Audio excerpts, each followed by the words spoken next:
இன்னைக்கு செப்டம்பர் 5 வெள்ளிக்கிழமை. அலாரம் கூட வைக்கல, 4 மணிக்கே முழிப்பு வந்துருச்சு. பரவாயில்லையே, நம்ம பிரெயின் இவ்ளோ ஷார்ப் ஆயிருச்சு அப்படின்னு பார்த்தா அது நான் வேற மேட்டருக்கு முழிச்சிருக்கேன்னு சொல்லி பாத்ரூம்க்கு அனுப்பி வச்சிருச்சு. நேத்து போன கல்யாண வீட்டுல டின்னரு வயித்துக்கு ஒத்துக்கல போல, ஒரே டயரியா. அது போகுது 4-5 தடவை. அது போன போக்க பார்த்தா மார்னிங் கூட சாப்பிடுறதுக்கு பயம். அது ஒரு பக்கம் இருக்கட்டும்னு பார்த்தா கிச்சனுக்குள்ள காலை வைக்க முடியல. இன்னைக்கு ஓணம், சோ லீவு விட்டா ரெஸ்ட் எல்லாம் எடுக்கிறது எங்க? கிளீனிங்க பண்ணினா தான் நம்ம மனசுக்கு நிம்மதியா இருக்கும். காலையில இருந்தே அன்பு கணவர்கிட்ட ஒரே ரகலை. என்னோட பாட்டி 83-85 வயசு ஆயிருச்சு, அவங்கள போய் பார்க்கணும், அவங்களுக்கு உடம்பு முடியல அப்படின்னு சொல்லி நாளைக்கு கூப்பிட்டு போறதா சொல்லியிருக்காரு. பார்க்கலாம் என்ன நடக்க போகுதுன்னு.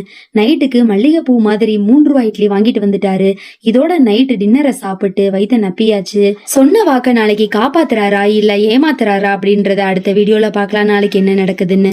அது வரைக்கும் இந்த வீடியோ பிடிச்சிருந்ததுன்னா சப்ஸ்கிரைப் பண்ணிக்கோங்க.